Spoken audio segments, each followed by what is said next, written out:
We can't approve the minutes, but let's start the meeting, and if we get somebody else, then we should be able to. That would put us at 8. Looks like we have. Except with another person on, now we have what, 3, 4, 5, 6, 8, 8. so 8, So, yeah. 8, so we have quorum. Yes, you should have 4. Great, okay, let's start this meeting of the Financial Advisory Committee. Do we have a motion, has everybody read the minutes? Yes. Yes. Do we have a motion to approve? So moved. I second it. Sounds great, any questions, talk, discussion? I see Carl raising his hands everywhere, they're doing something, I don't know what he wants to say. Can you type in the chat, Carl? He's not supposed to do check. You can't speak, at least we can get it, Carl, I still can't hear you. he's waving. We see you, Carl, we just can't hear you. Can you hear me?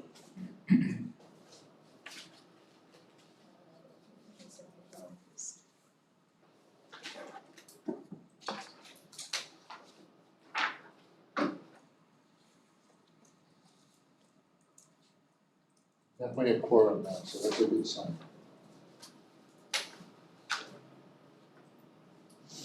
Okay. Okay, we're gonna 8-0 approved, I'm going with. Yeah. On the approval of the minutes. Any public comment? Public comments closed. Since our board member is not here at the moment. She's online, she just popped in online. Oh, really? Do we want to move those? Can we move her to 5 o'clock if that's Ms. possible? Long, are you okay if we move you after the presentation to do your board comments?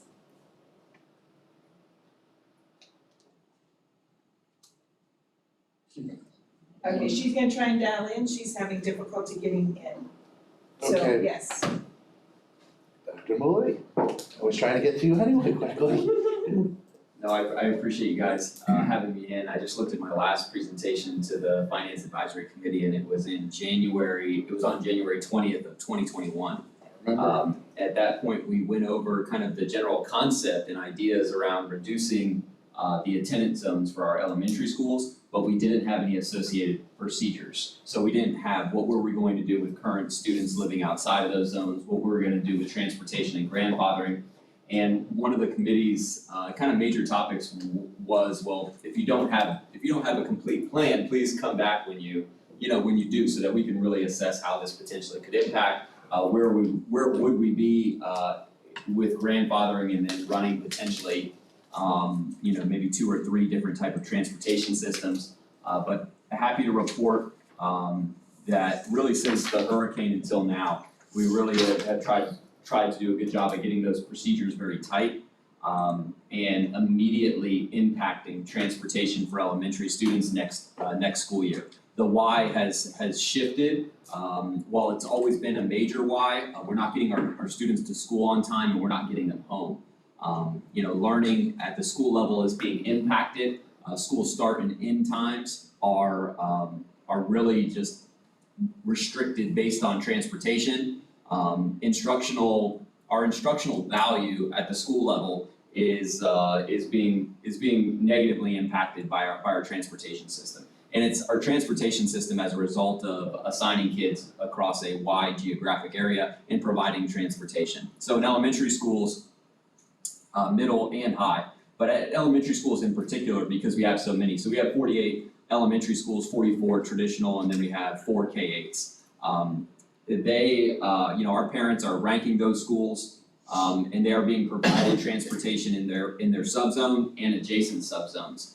So in some cases, like in East Subzone 2, parents are ranking 17 choices, and then they are being provided transportation to 17 choices. All of our subzone 2s in our old system for elementary school cover the entire swath of the large geographic region. So the west zone is Cape Coral, the south zone is kind of like central Fort Myers down to South Fort Myers through, Estero, Bonita. And then the east zone is, it includes parts of, east of 75, like Gateway, but also all of Lehigh Acres, and then even a little bit north into the Alva area. So One of the interesting things that's kind of come up as we've approached this is this talk about displacement. Well, you're displacing so many kids, but I'm trying to kind of maybe just kind of turn that conversation that our current system displaces kids at a much higher rate and at a much costlier rate to the district. Meaning, if you don't participate in our assignment system,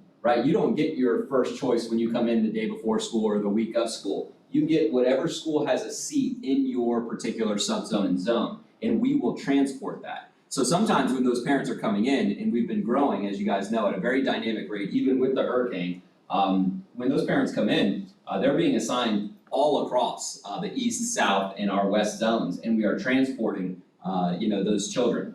That is displacement to me, right? And that is an inefficient use as it relates to our responsibility to transport, our students.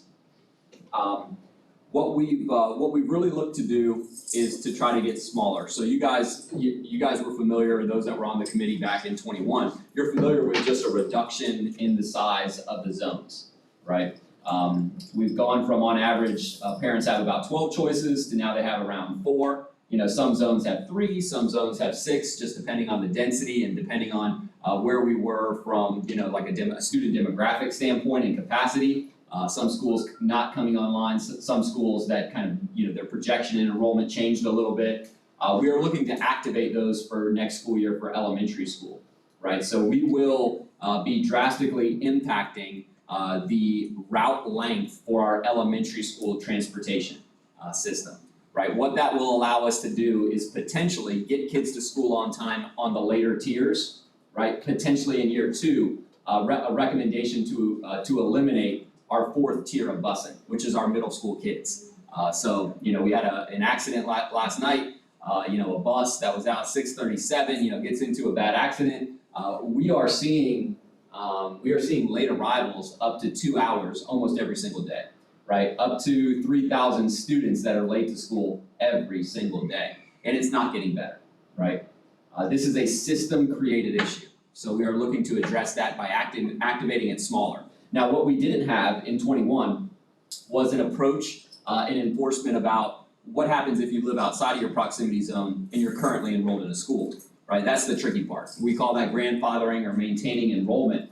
What we have really proposed, I think, is even though it does present some challenges, we have really proposed to allow them to elect to stay, but if they live outside of that proximity zone, they have to drive themselves, right? So that's the big change from 2021, is we didn't have that piece. So how does that run? Right now, there's a lot of noise in the focused parent portals. Parents are electing to remain and waiving transportation, or they are electing to go into the new proximity zone. So we actually do have a lot of parents that are choosing to go in there so that they can get a school closer to home. And think about what I mentioned about our current system, how it displaces kids across the zone. Now if they don't participate, so like let's say a kid comes in the week before school, now they will only displace in those much smaller zones, right? So it's a little bit tighter in terms of our control. We do expect that this is going to have an immediate impact on transportation for next year. Just talking with Roger Lloyd today, we will get very close to on time for the first time in a very long time. This current system has been in place since 2005 as it relates to kind of the growth in adding students. We mentioned in the board presentation, when this system was put into place, we were like a 65,000 seat system. We're about at 100,000 right now. And then we've added those associated schools throughout that time period. In terms of the estimates, we are. Can we jump in from time to time? Oh yeah, I didn't know how you guys wanted to do it. Sorry. Well, can I jump in? Yeah, I was Okay. getting ready to say something. Well, so it's my understanding, I don't have any kids in school or grandkids, but it sounds like they opened it up 1 or 2 days ago for you to do it. So what kind of response have you got? Yeah, so keeping a real close tab on the grandfathering numbers, because that's so that's one of the hits that we're gonna take from a capacity standpoint, is like, let's say like 80% of a school that the kids are displaced, in that percentage decide to stay. Well, then that limits the amount of seats that the new proximity kids, if they elect to go in, so we have to adjust that. Now, we are gonna honor the grandfathering. We're not gonna provide transportation. So you will see really the only immediate first impact as it relates to the student output is in the kindergarten level. So sorry. To jump back in is, so we have, we said 48 elementaries and, there's 800 kids in an elementary school. You've got however many thousands of parents. Have of the kids that are eligible in elementary, have 40% of the parents going in online already? Do we know that? The baseline today, so this is right after day 2, so it just pulled this morning, so it's only after 2 days. 20% of those displaced have already gone in and made that selection. Now they do have What are they 3.5 more choosing? weeks. Okay. What are they, do you have a ratio of what they're choosing? Yes, so the majority of them are electing to stay at their school Wow, and waive that's transportation. surprising. No. Way, Wow. I mean, well, it City is, district because I wouldn't think that many people had the capability, because they're using transportation, that would have been my assumption, Well, my second half to of drive their that, kids. sorry. No. Well, I have a question. Hold on, let Mark finish, just because I didn't finish and you can go next, Mary. So the second half of that is there's minority families, whatever, that don't necessarily have the access to the internet and everything else. Are we reaching out to them somehow? That's my concern. I don't wanna, I don't know how we do that, I don't know how you do that, but. I think as a parent, like my biggest concern is that, a kid that loves their school and a family that loves their school will be unknowingly disconnected and reassigned because they don't participate, because they don't know. One thing that I was very curious about is how many of our families at the elementary level actually have a registered Focus account, which is how we do a lot of our communication in School Messenger. We're actually in a pretty good spot, 81%, right? Now that 19%, like that disconnected, we're really relying a lot on our school sites. So each principal and admin team and information specialist was provided with a list of those displaced students, and they're doing some pretty creative things. So for our most displaced schools, so our schools that have the student population that is living out of zone, so the highest percentage, we sent our communications team to help them, whether it's doing community event nights or doing nights for Focus where they can choose to stay or go into their new zone. We're supporting that with our central office staff. Really from the school site perspective, having those names and those addresses, they know their babies a lot better than we do. They interact with those families on a day-to-day basis. So we're really looking for that school site connection, in addition to a lot of the communication that we've been doing like in our traditional way, but we're also trying to do some grassroots stuff with community groups to try to get that knowledge out there. That's also a fear that we have, and we've worked really hard on this communications campaign, partly because the project was delayed for so long, so they were able to build up a lot of things that they wanted to do and activate, and now that we got to a point where they can hit go. I was in communications 3 times today because they're fielding a lot of calls, 1,400 calls related to proximity the past 2 days. So just trying to provide them with as much clear information as we can. One thing that I didn't realize, which should have, is on the Focus interface side. So I see what I see on Focus, but parents sometimes see it a little bit differently. So when providing instructions, trying to be as clear as I can, because most of them actually have phone and app on Focus, right? And I mainly access Focus on my laptop. So the buttons and the menus and where to click for grandfathering and things like that, so walking them through it. We then scheduled today a video for a disconnected parent like myself to walk through it in English and in Spanish. So that's what we're gonna film next week to try to boost, hey listen, if you're having trouble, this is what you need to do. We did over communicate and kind of step on our toes a little bit. Parents had already registered and have gone through the grandfathering or selection piece, and then we released like a little bit later in the day, like a take action form, but they had already taken action. So they were like, well, do I need to do it again? So we're getting calls on that. So just timing and aligning all of that together is very important. I think a goal for me is to have more than a large majority. So I would like out of that displaced number to get higher than normally participates in our enrollment process. So that's 51%. A goal for me is in that high 60 to 70%. Thanks. 51%. Yeah, the question I have, I take it the family siblings go as a unit? Correct. Okay. What about siblings that are not yet in school? Yeah, so we, a part of that approach for our team was to keep those siblings together and allow them to trail. But if it's out of proximity zone, we're not providing transportation. Yeah, so we do have a lot of families that feel kind of generationally connected to their school because like all their older siblings, have gone there. I spoke with a parent today and she's like, well, I have an incoming kindergartner this year and then an incoming kindergartner this year. And we're like, well, we will honor that. But since you're not living in that proximity zone, the district is not responsible to provide you transportation. So you can hold through the sibling preference, but we are not providing transportation. So we'll see how that plays out. We will see a tipping point into proximity dominating the student output and distribution in about 3 to 4 years, right? So starting with incoming kindergartners, students new to the district, but then each year adding on a year where their only choices are proximity choices. When does middle school and high school begin?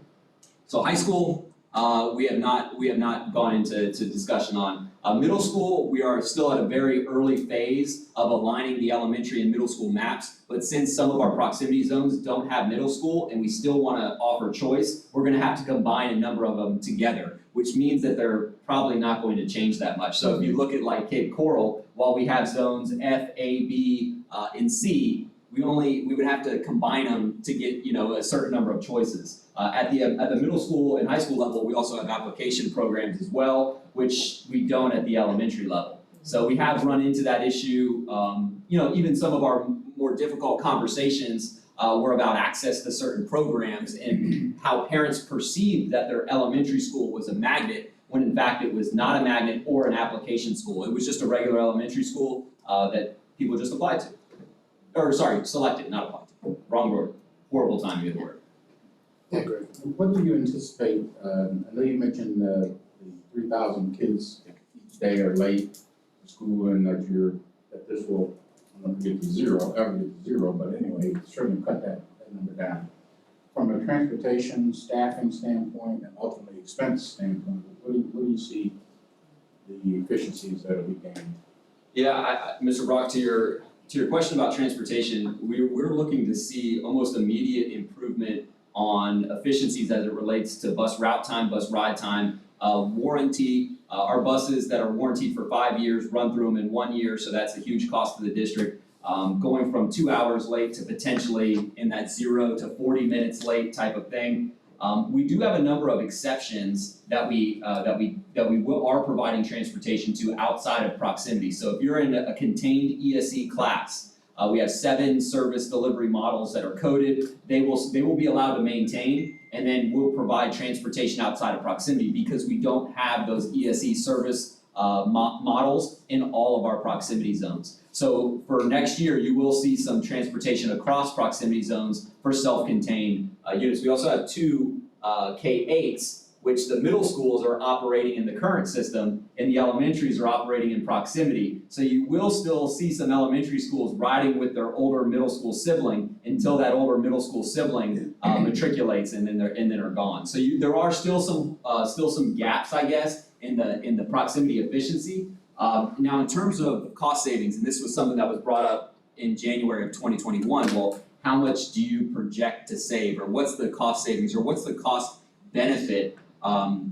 We're 64th out of 67th in terms of efficiency with transportation, right? There's only 67 school districts in the entire state of Florida. I just met with St. Lucie School District. They're one of our competitors in terms of being the most inefficient because they also run like a choice busing program.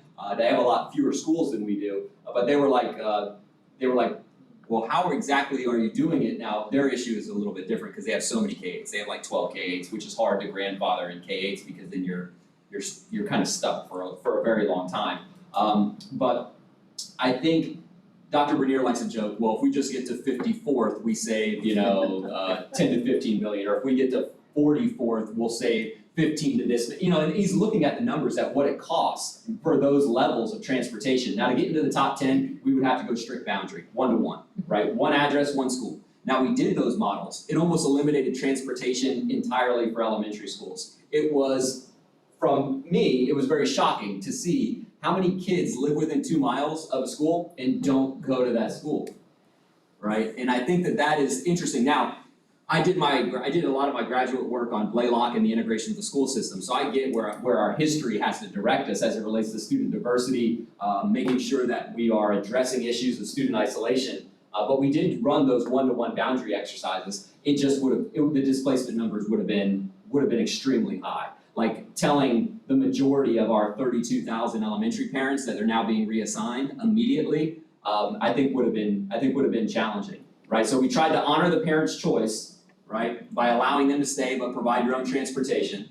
But we're also activating the transportation part of it, the zones, immediately next year. That also goes into real estate too, because I grew up in a one-to-one district and certain areas became very competitive in terms of bidding wars. But what about the other intangibles? I'm sorry to interrupt. Yeah. But I'm not sure if I got my question answered. What was your question, Mr. Brown? How much are we gonna save?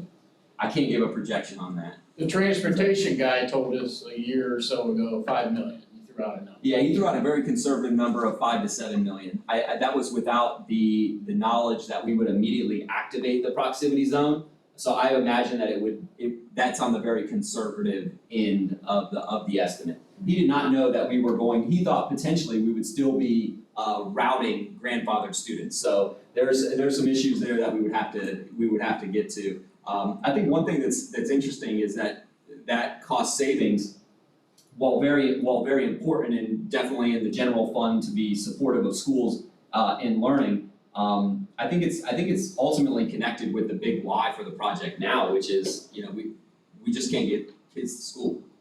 You can't hire bus operators, almost impossible to hire.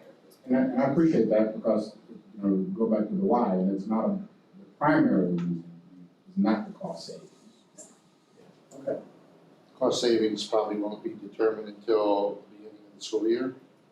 Or Because I think beyond. we're gonna, probably beyond, but So what I was saying, we should have a little better notice, and exactly what Chelsea said, that's also going to affect real estate values absolutely. greatly. People are gonna wanna move to get closer to the school. When I grew up, everyone from our development, we all went to the same school. You did have one other choice, but that's it. It was A or B, and that is it. Having A, B, C, D, E, F, and G, which since we came here in 2004, just crazy. And what we're spending is, how many times have you seen this presentation on the busing? I know that Elena's seen it a few times with us. The numbers are staggering. I think this is great. I've said for a while that it needs to be enacted, it needs to go forward. People are gonna hate it, they're gonna freak out. It is what it is. But in the end, I think you're helping the kids, you're putting them closer to home, they're gonna know people closer to home, and it's going to be better. The parents that choose to drive their kids, and I did it. I drove clear from Island Coast High School area, all the way at the time when my kids wanted to go to the charter schools, and I drove all the way to Oasis, every day to and from. The day my kids could get their licenses, I bought them both a car. I've never done the trip again. It's great, but I commend you for what you're doing. I I'm think it's sorry, I great. cut off. No, it's okay. I'm just making sure I get my end. Yeah, Chelsea, I did want to address your comment because I do think it is very interesting. So, real estate and the expanding real estate area in our community is huge, right? We are one of the areas that is continuing to grow, continuing to build, and as Mark mentioned at the beginning, there's new residential developments going everywhere. We did connect with, our realtor associations about this change, right? And I think that is very important because now when they're listing, when I see listings on Zillow and it says almost walking distance to Allen Park, well, you really don't have a shot at Allen Park unless you're ranking at 1 and you're within 2 miles, right? And you live in that proximity. They had to be very careful. They got to be, I guess, a lot more open about how they described access to schools because essentially in our old system for elementary, they could describe, well, you had access to 12 different schools. So now they are going to have to be a little bit more knowledgeable about what proximity zone they're in. And then what 2-mile range to a school they're in, because that really becomes a heavy preference. You rank and you're within 2 miles, you rank that school number 1, you're guaranteed to get in, right? That's the heaviest preference that you can have besides a sibling, and that sibling probably already accessed that preference based on the address. And the money is great. I was curious, like with your doctorate work and your research into it, the intangibles, because there are competing things to address. One, the disparity in access for certain people, and then feeling like they have access to quality education. But then the other is also sort of contra to that would be, are there any studies about the sense of community and the fostering of the sense of community? Yes. And are schools that have parents and families that are right in that area, do they tend to perform better? Because, you know, if you're dissatisfied with something at your school, right? Like, for instance, there's a school near me that has a lot of conflict and issues and threats and violence and all of that. So that probably wouldn't be my premier choice, but if I was going to go there, I'd certainly be there every single day, making sure that those issues are getting addressed. So in your studies, did you see where there were intangible benefits? There's obviously needs, right, that go against that, but then there may be intangible benefits that connect with having limited choices. No, you're absolutely right. So I kind of wanted to start on the flip side of that, because you did bring it up,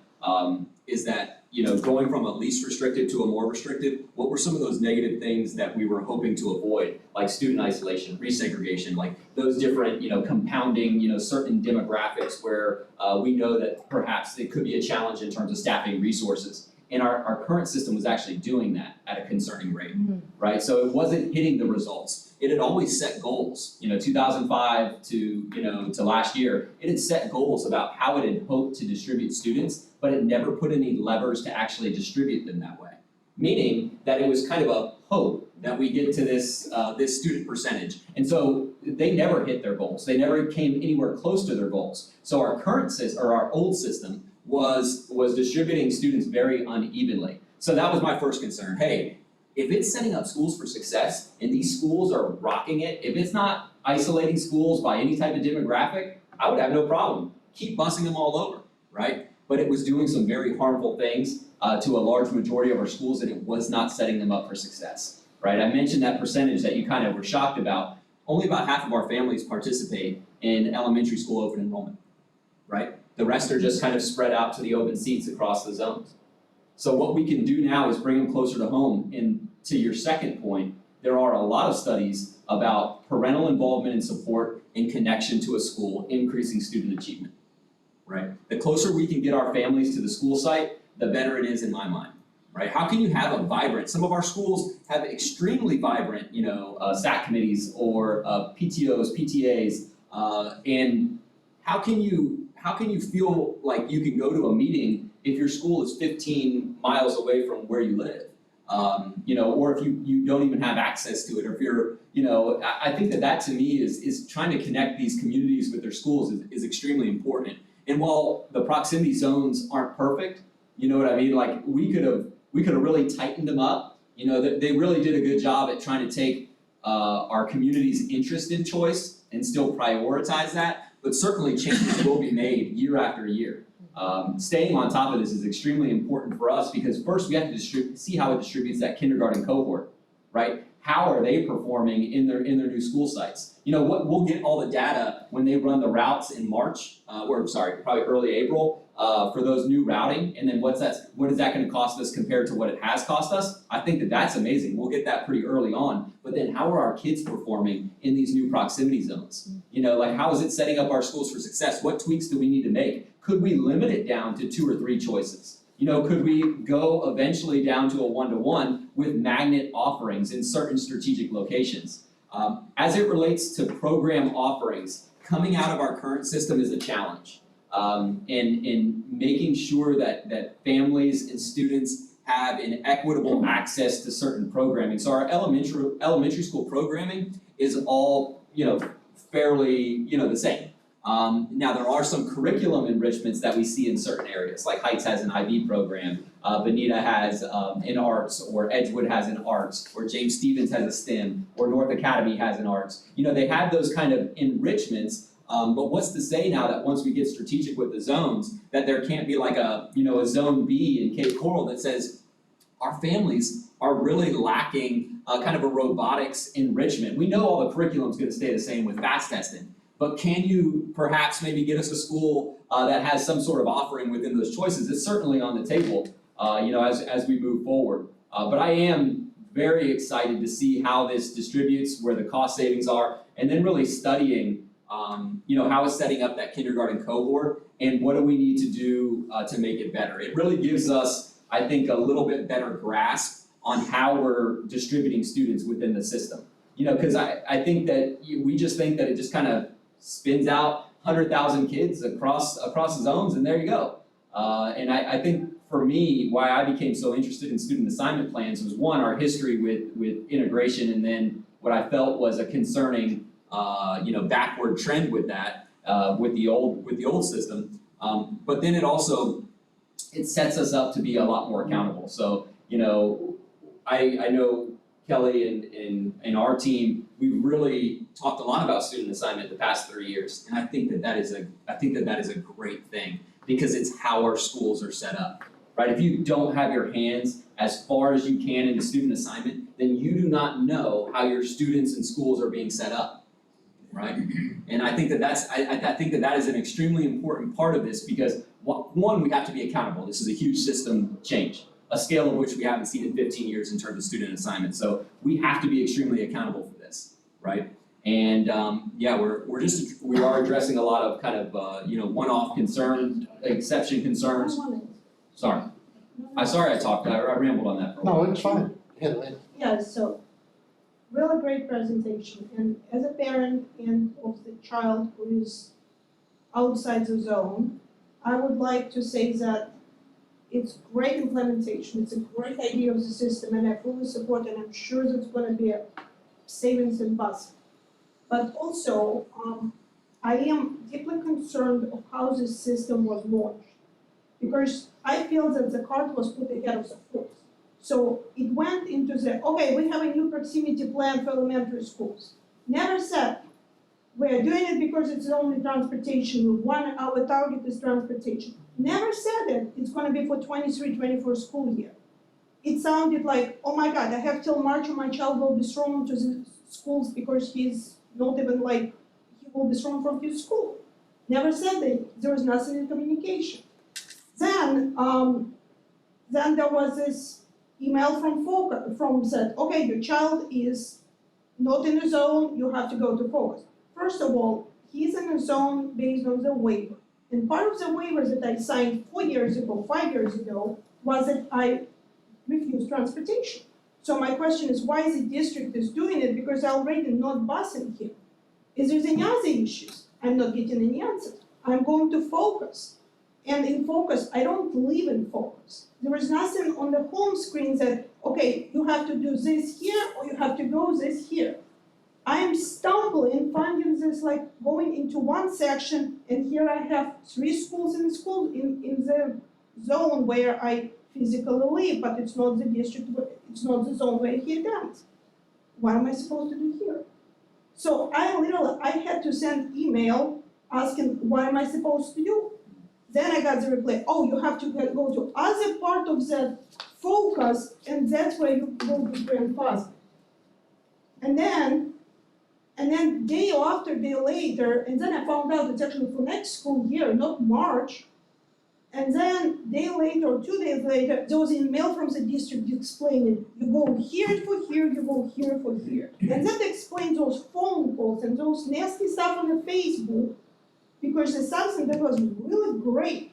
The idea of proximity plan and how it's, the idea of it is awesome, but now it's gonna get trashed, and there's gonna be bad publicity and bad taste in parents, because nobody bothered to explain to parents that it's really about transportation, which really makes sense.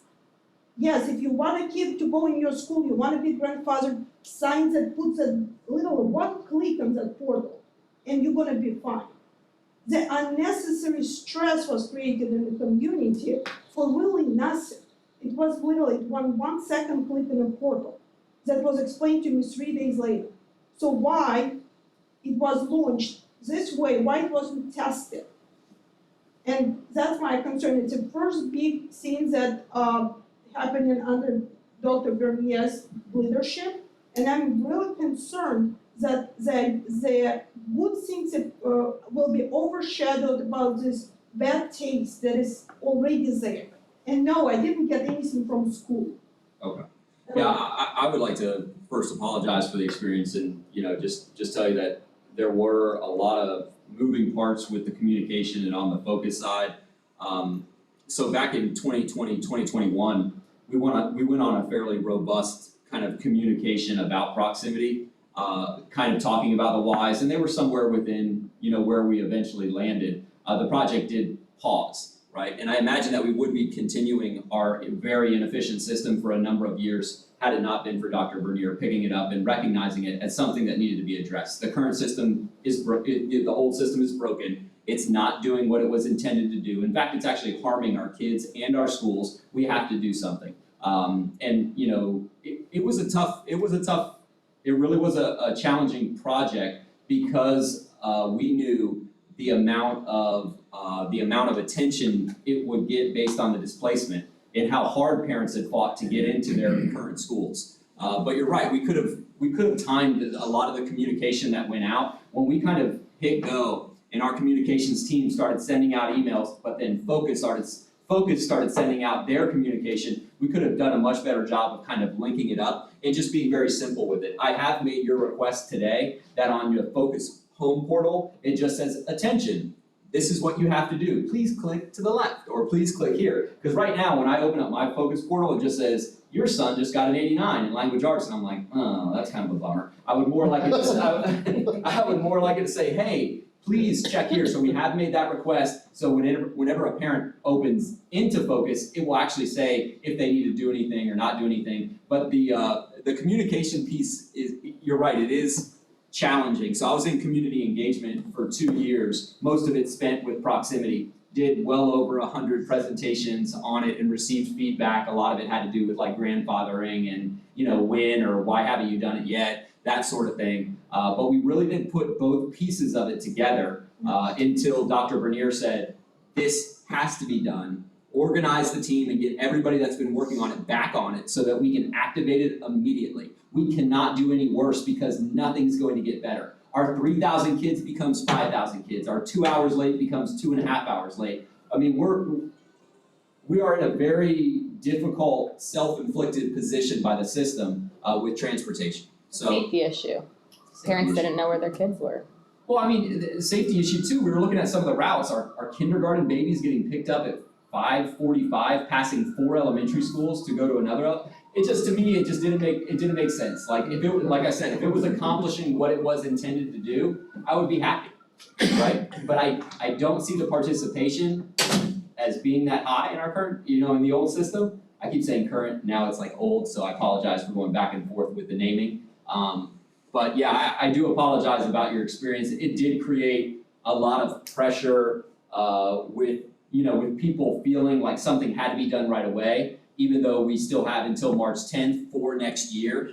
And yeah, I get up and check that number pretty regularly, how many people have taken action on it, how many people have made the decision, and where does that put us, capacity-wise. But yeah, I do apologize about that. That was I'll take that on me because I was trying to activate a lot of the communication pieces to parents, which were acting independently from the Focus communication parts. So while we were getting a lot out there, it was sometimes stepping on it.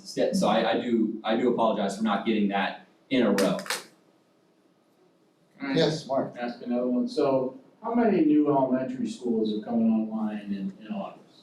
We have a Montessori, so just one. Just one, and so next year you'll have a couple more and then a couple more, so how does that work with proximity? Because all of a sudden now, you're within 2 miles, because we built a school there, and now you've gotta drive the child yourself.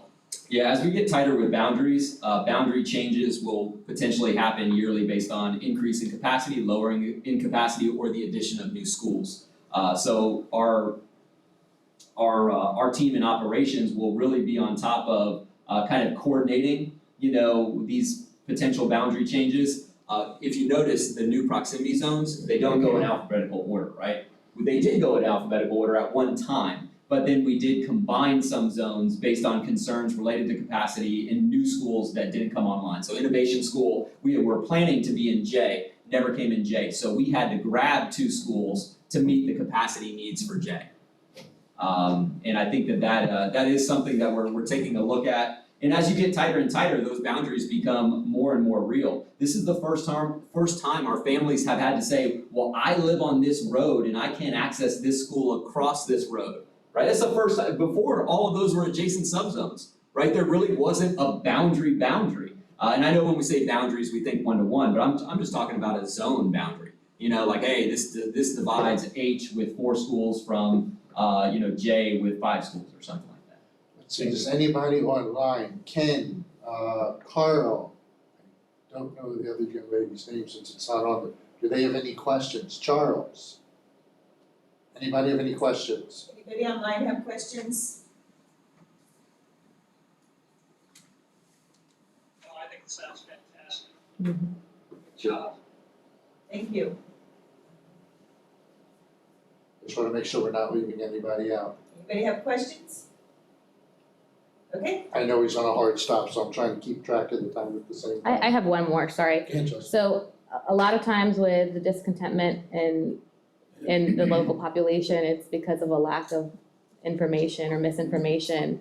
You know, if someone sits here and listens to you talk, it's very evident that, well, we all know of the hardships of having kids in school. My daughter, I eventually started driving her last year to her middle school because the bus would be 2 hours late. Like, that's not acceptable. She can't not be in class.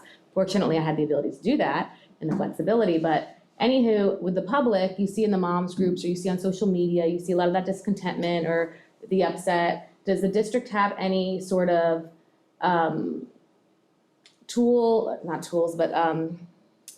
would be the word? Like flyers and like informational things that have been put out Just a that have. frequently asked questions. Yes, Yeah. and because I feel like that really helps. That's something I made a comment to Dr. Bernier when he first arrived, and I said the communication, it's really the responsibilities on the district to educate people, and I know that they have to be receptive, but at the same time, sometimes you have to be resolute and just keep, continuing to tell those details and not just assume that people will get it. You make I know that you're not doing that. I'm just saying, like, where is that? Where could we access that? Me as a citizen, if I see people that are complaining and that are misinformed, I may tell them, I would love to do that, but I would need to have resources released from the district to sort of touch on, because I can't, So we do have on Can I add to that? Sure. Oh, sorry. Do you have an ombudsman? Are you setting up kind of a core of ombudsmen? Because, it's great, you can go to your computer and look at your computer and do this and do that, but when your child isn't home, you would like to speak to someone. Yeah, that's, we were kind of hopeful with some of our groups with Dr. Bernier, that they would become kind of like advocates at the high level of the proximity plan. And, we do have a lot of things on our website with frequently asked questions. Not everybody's connected to the web, not everybody's like, hey, I wanna go to leeschools.net and check it out. Now, we do keep everything there and you can always refer them. We did do a presentation, I wanna say in 21, but then also a few weeks ago to some Facebook groups, but they all had very individualized questions, right? So it wasn't like a whole group thing, it just became like a one-off type of question. Well, this is my circumstance, tell me how you would address me, which is challenging, but with the news, that's the best place to go when you see them on the news, sitting down and kind of, But a lot of people don't. because I can watch share the that, news. well, but you can share the video. If you're online and you're someone that's trying On to, Facebook, we see it though. I have had 3 kids that went through the school system. It has been at least 6 years since I've seen a flyer or anything with information from the district. The They're only way I digitalized find now. out- The only way I find out is if I get an email Mhm. Right. or if I see it on social media. I have not seen anything on nothing on anything. That's one of the reasons why I stayed on this committee. So I have a question, so the communications that we received about, like you can go here on the portal, do that, you can go here on the portal, do that through the email. Is it on a website, on the school district website? Because when you go to your proximity, I went there. It wasn't there, but I checked a couple of days ago. Is it there? yes, ma'am. First to what Chelsea said, people go to the website and to see that.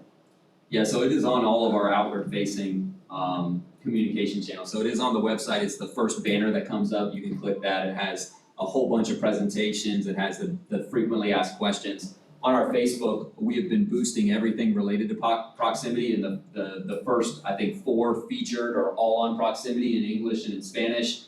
Every one of our channels is being maxed out proximity. They have a budget, a very robust budget for communications that they've been using. They have a billboard, they will be doing media, kind of media reads with proximity in English and in Spanish.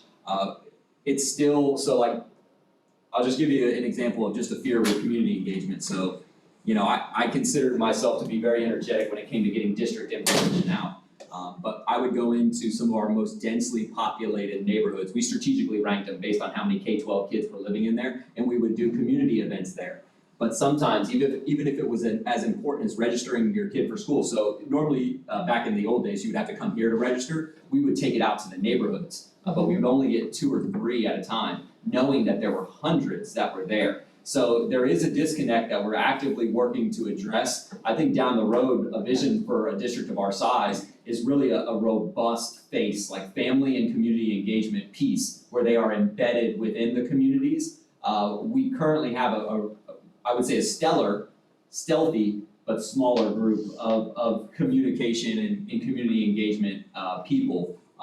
And I think they are doing a good job, but I mean, we call them like ghosts. Like when you go into these communities, you know that there's hundreds of kids there. We went door to door for a few campaigns, just passing out information, paper copies. And you can do a lot of that at the school site, putting things in kids' backpacks in multiple languages, right? Providing that to the schools. So that letter that you received through Focus that had all of your kids on there and what action needed to be taken, we provided paper copies of those to the kids. Now, whether the school site has decided and at what point will they decide to put those in all the backpacks is that, it's kind of a different story, but we did talk with our principals, and you gotta imagine that this is a huge stressor on our principals because they're facing a student output or demographic change. Like their kindergarten class will be different based on the proximity zone.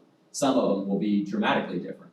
We know that they'll probably be closer to the school, which will have some positive impacts. But it is challenging for our school leaders. So they've been getting messaging, I want to say pretty regularly about ways in which we can assist and that they can help. I know some schools are doing some open houses and some different fairs for families. They're calling and contacting one of our principals whose population is more impacted than others. She goes door to door, but I mean, she's just that type of principal. She doesn't mess around. These are her babies. She's gonna make sure that she takes care of each and every one of them. And she knew exactly where these kids live, and she was telling me these neighborhoods and addresses, and I'm following on my map, and I'm like, yes, she's like, I know exactly where they live. And she was listing them off, boom, boom, boom, this street, this street, this street, this street, this street, this street. And it's because she takes them home. She goes to their houses, she talks to them about tests. I mean, you just have some of those, I call them dangerous minds type of principals or whatever. I was like a movie growing up that I was connected with. It's tough. I'm looking on the district's Facebook page. I see you with an interview outlining all of this. The podcast. Yeah, and I see one in Spanish as well. So, the information's there. The 2 flyers, like, do you want to grandfather your child, was also yesterday at 9:46. The little Spanish video was the day before Valentine's Day. One thing that was hard for us communication-wise, no excuses on this. This is our project and we're accountable for it. One thing that was challenging is that it was just board approved on February 7th, right? So the board could have voted no, and then the current system remained, right? We tried to get things up there on the website and we tried to get people's attention to what potentially was coming, but it had to be board approved. They could have voted 4-3 no, and then we're back to the drawing board.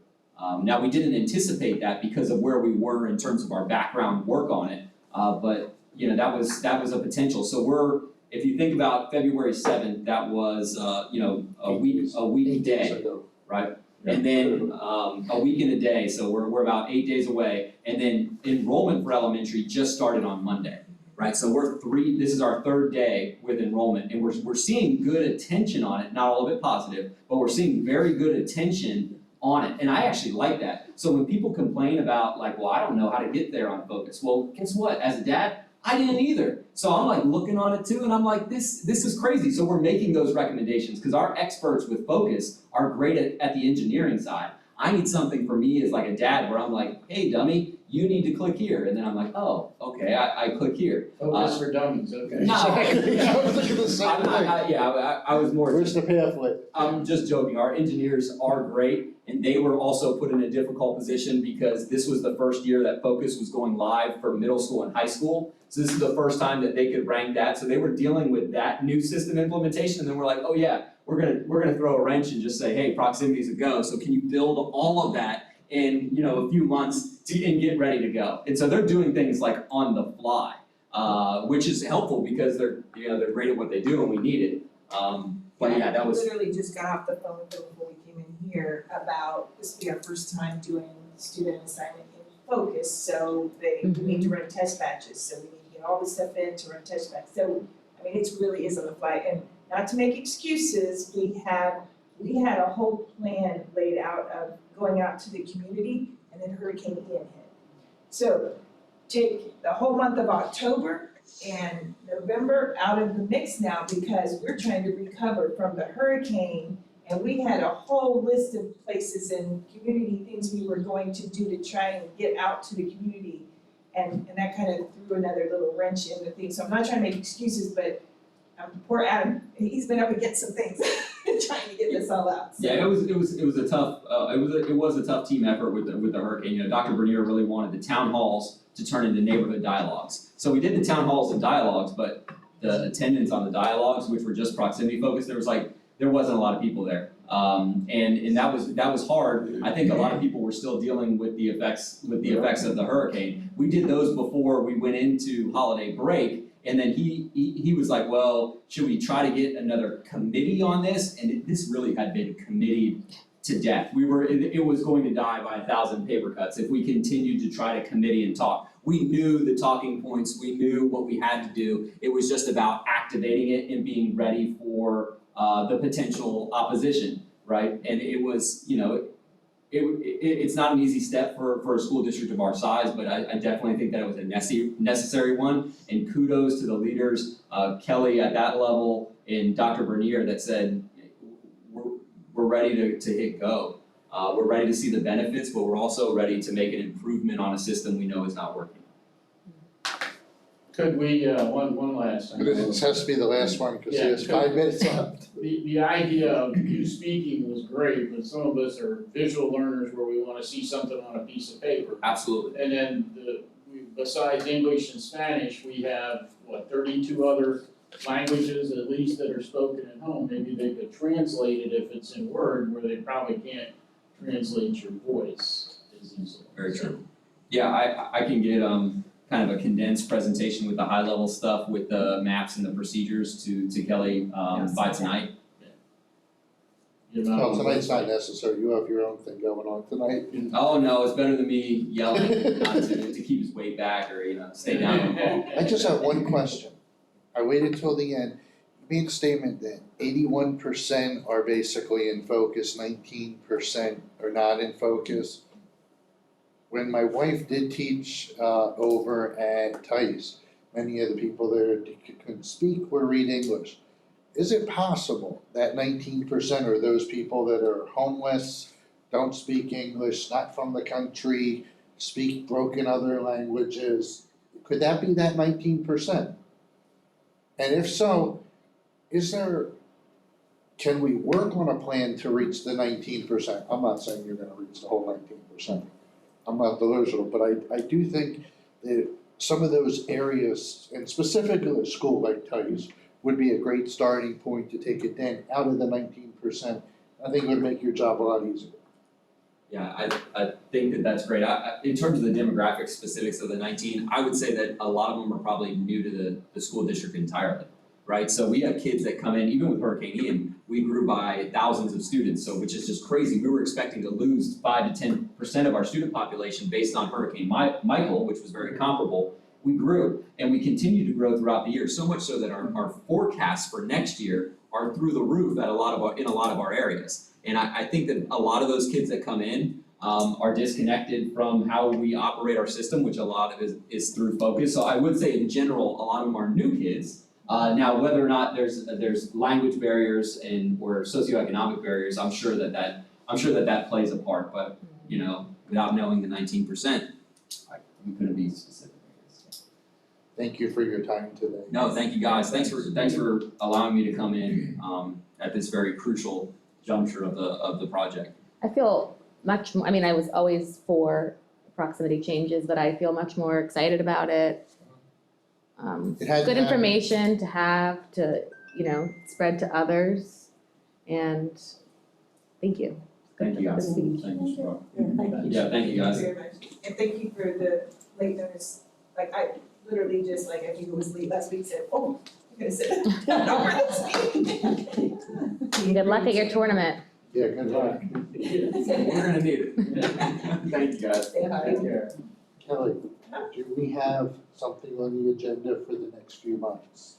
So the discussions were that we wanted to talk about, I think the next one was the budget stuff, that we wanted to. I'm looking, trying to find my minutes for the last one, a second. Yeah, we saw the benefits, at least it was a start, they took care of the employees, which I've been fighting for since 2015. The healthcare? Yes, Yes. they're offering a Increased few coverage. hundred, it's a Dependents, great right? start to at least help them with their Family. children, Mhm. yes. Great start, hopefully that goes better, I think we should revisit that next year.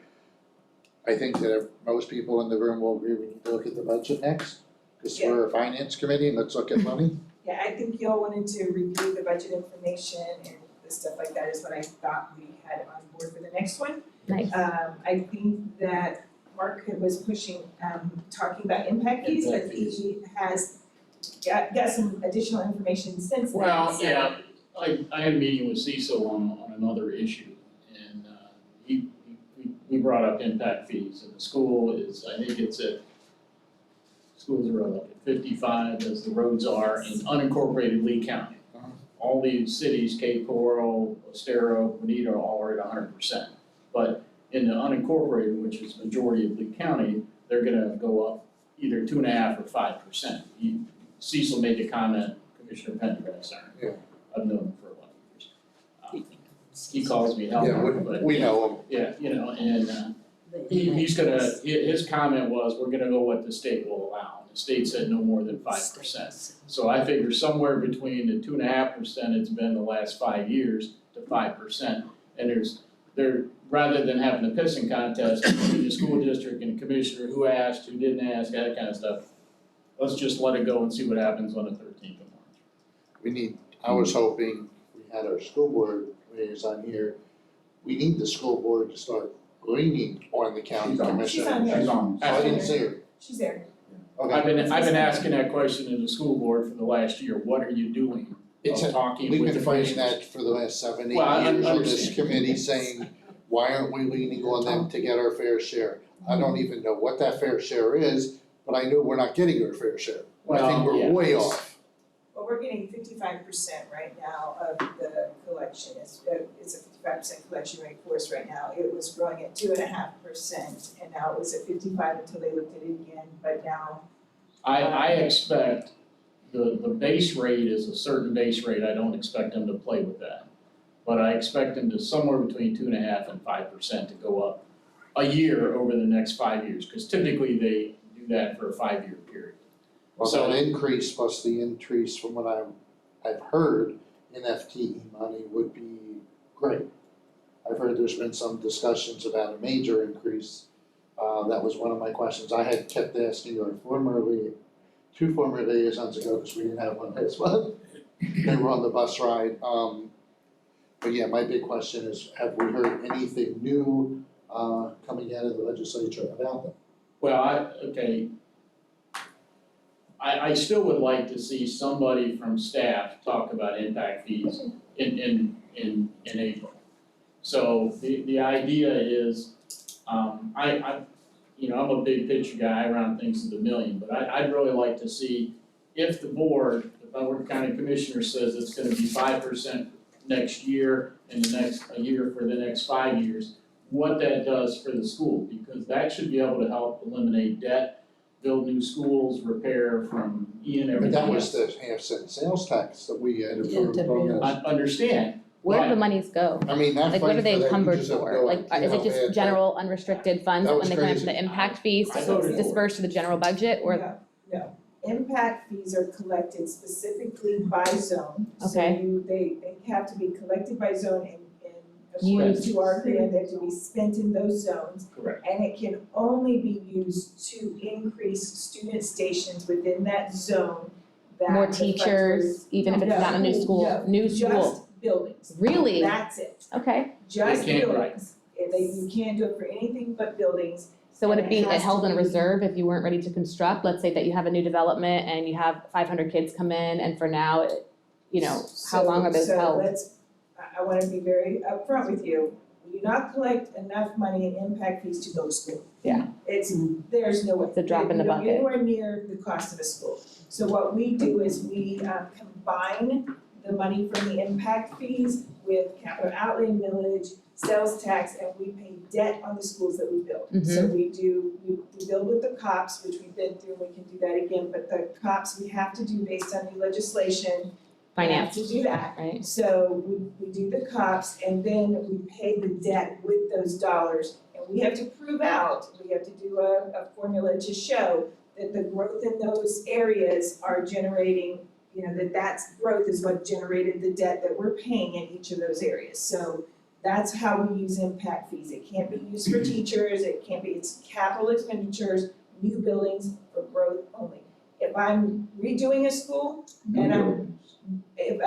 I have to add seats. So I can't just refurbish a school. So let's look at the old Lee Lambs building that's now gonna be opening up next year. That one was refurbishing. Cannot use the money for that because I didn't add seats. I have to add seats for growth, Permanent, not portables. permanent. Yes, and that's the only thing it can be used for. Wow. So, That's a good it's rundown. very, very restrictive as to what it can be used for. Well, the roads and the fire and everything else is the same way. You So- got, Yeah, so, If you- and, you got a development out East Corkscrew, all that money is being used to widen Corkscrew Road. It's gotta be within the area. They can't take it and do Pine Island, Pine Island Boulevard. It's gotta be in that area.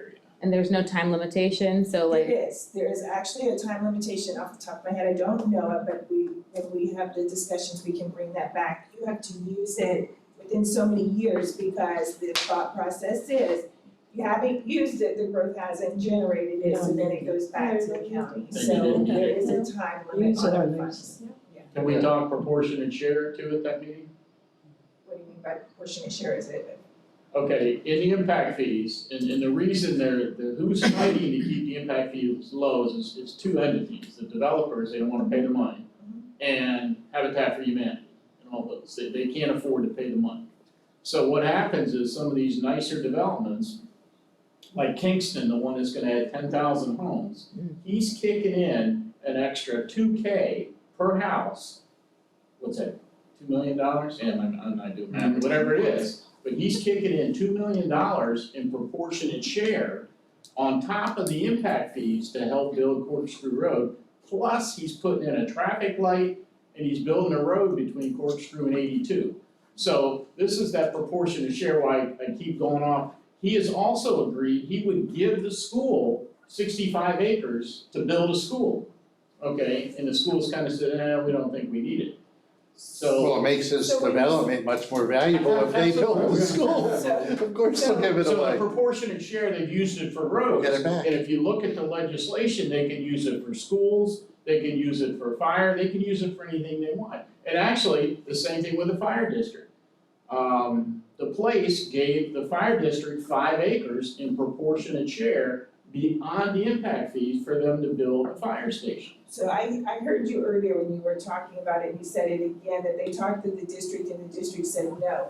I would need to know who the district is, cause I'll be honest The with you. planning staff, but in here they said no, both, there were two people, the planning person and Gwen both said, we ran the numbers and we don't need a school with 10,000 homes. And my bullshit flag went up, so maybe that's something, So I can't, But can I add to Kevin, that? real quick, Are they projecting growth? Because we know that the land, especially to our east, is a lot of land planning is going on now. And so when you're talking about these huge developments like Kingston, they're gonna bring others. Are we So- projecting the growth? so yes, we're projecting growth. However, what they said about South, the growth is not, the homes that are being built are not producing, they're producing growth. They're not bringing in kids. homes with Yeah. children, and that's what we build schools for. So I went in and I said, give me the Davis demographics, paid money, cause it costs $20 an hour for them to do any research, cause we didn't do it as a committee, I did it as Mark. And I got all kinds of correspondence between my contractor buddy here on TCG and Davis Demographics saying, do we tell them, do we not tell them, is there enough schools? And they actually manipulate the numbers, cause there's a formula that the planning uses that says every house has got 0.2 kindergarten, 0.1 middle, and 0.05 high school. But they didn't apply that to, it's almost like they go in and they say, I'm not quite sure it's gonna work here, or I'm not quite sure it's gonna work there. And that's why somebody manipulated the numbers and said, we're not gonna have the kids at Kingston. Yeah, and I don't know, I know that a 55 and over community doesn't generate kids, and Correct. things like that, so None of we can these are apply it. 55 over. So, we can have the discussions, what I would ask though, when we talk about proportionate share, Sure. and we talk about specifics like that, because. Can we get the planning people to come in the same time in Well, and that's what I was April? about to say, our issue is that our planning department is now a coordinator who's acting as the director Correct. and one other person, so we don't really have we're now trying to fill that role. So I would like to talk to that person's, the Can we person push that above off them more to towards make the summer then, sure- since we have summer It might sessions? be, yes. Well, That way I'd like So- to see the Davis demographics red dot chart, and that's from like 3 years ago. We actually put a red dot where every student was. Mm. And in my particular area, I'm sorry, one day in Banking. Stony Brook lit up and Belterra lit up. Now if they would do it, the place lights up. The place is 5.5 miles east of 75. So even if Kingston didn't have the demand they thought they had, there's enough kids in the place for that school. So I don't have any faith in the planning staff. I recall them saying they did it off of home prices, something to do with home prices. And that's another bullshit. Cause the place, the average, I think the homes start at 800K and go up, Mhm. and it's full of kids. Yeah, that's what they were saying, that Right. the higher end homes tend Well, to those not are have children. those are the staff that live in Cape Coral, and I'm not picking on Cape Coral, don't get me wrong, Yeah. but they have no understanding of what's happening out east, Mhm. so. Maybe we should have them That'd come be in more interesting during the summer. information At least that way we're giving them a chance, even if you wanted to pick the month of June, that Right. gives them February, March, April, May.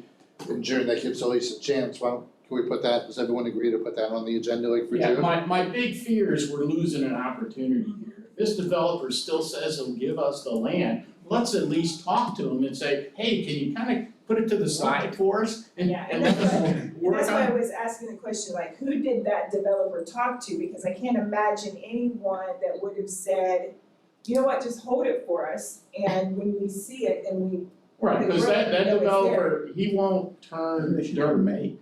for probably I didn't know if we may have enough time. another 2 years, maybe more. We go through And the so by summer. 2 years, we'll have a better idea of kids out East Corkscrew, and it's Lehigh too, so the idea, I understand the proximity, but since it's gonna go 82 to Corkscrew, you could have, well, what is that, southeast Lehigh, I guess, you could have them come there too, so I struggle with that answer, I'm sorry I went on. no, that's good, I get it. And do we ever, and it would be more the planners, I guess, but do they ever bring in outside companies? That's what the Davis demographic Davis does. Demographics is Mhm. outside consultants. Because we had, well, my son-in-law's an appraiser with LSI. If you remember, the former chair, Paul, had a lot of problems with the Davis demographic. I have, We should absolutely, we should actually ask Paul if he'd come back for whenever we have that, because I spoke with Paul earlier today, as a matter of fact. He's on the audit committee, and he had a lot of questions. He actually sat down with them and told them about all the inequities oh, absolutely, in their audit. It was just ridiculous, because that's what he used to do, is pick apart audits. Because it's really the I can probably land get Paul to show up on developers. that meeting if you like. thanks. It's the land developers that probably have more sense of the growth than just the builders. Well, it sounds like there is a disconnect between the district as an entity and big business which are developers. And, before we start pointing fingers and saying that they didn't reply or they didn't say or they rejected, let's try to connect them. Let's try to establish the meeting, let's try to invite them, and public is invited to this meeting. If the planning will be willing to come, we can invite the developers. We tried to invite the public. I boosted it out there with No. my own money all over No, but- Facebook and Instagram No, but. and through the But you teachers mentioned forums. the big developers who privates. are gonna be building. If No they're one shows saying up. that they didn't get the reply from the district, well, this is a chance. I mean, They text me. meetings are public. Let's make it public. So let's help establish connections. And, I don't know, I'm not on the planning side, so I don't know who they talked to or who it was, but there are people now that are above the person that's there now, and I don't know if they know that there was a reach, a discussion. Just have So- somebody dig into it. I mean, if Gwen wouldn't have said that to me, I would have believed I didn't hear it right. But Gwen said it right here, that we already looked at the numbers, and I think absolutely, you're right. Because of the values of the houses, the planning staff said, boom, we won't have any kids out there. And I think that's the wrong answer. So for March, we're gonna do the budget. What's the plan? Do we have anything on the agenda for April? Impact fees. Yeah, he went to talk impact fees in April. Will that be an entire meeting or? Or should we split it into two things? I'm putting it out there. Whenever we've tried to split, we've never been able to get the things talked about, that's just I put double things on agendas and we've never made it to the second item. I think only once we So- did. And I remember, but I was asking, okay, so impact fees for April, May, I know June we're looking at. And then, man, do we have something on for May yet? So we talked about benefits, however, I think that we probably, and I think that Kim left, and I think we should bring back transportation in May. I mean, you guys tell me if you disagree or agree, but at least then we can discuss, we should have a better idea of what's going on with proximity and will there be as cost savings. I don't know that he's gonna be able to tell you at that point, but I can ask. I also wanna be respectful, like it's a whole new routing system for him that they're gonna be going through at that time, so I wanna be respectful of what he's gonna need to do, but I can ask him if he thinks he'll have any updated figures or any updated information in May for his projections for the following year if you want. I mean, I can try, but I If that doesn't work, my suggestion, if you guys say yea or nay, my first meeting that I ever had on this board, 2015, there was a presentation of debt and debt management. We're not talking budget, it was debt and debt Yeah, we're management, $500 million costs, in debt. everything. And actually, that was the first meeting that I actually really spoke up at because I believe that the only option was the half-cent sales tax. And for the next 4 months, I fought for the half-cent sales tax. Twice got it approved through this committee, and then I showed up and got that through. I think we're visiting that now, basically 8 years later. Where are we at? What are the options? How do we eliminate it? And can we find a way to provide a savings? And I think you were the one that gave that presentation. Am I wrong? Yeah. You remember that? You know what I'm talking about? Yeah, I think we also had our financial advisors who came in and talked a little bit at that time too. I think they. Because I was the one that was totally against doing the comps at that time, based on the fact when I did the math, and I was sitting here doing the math, and I was like, no, this doesn't make sense, we would eliminate $550 million with the half-cent sales tax, and I remember Barb's like, oh geez.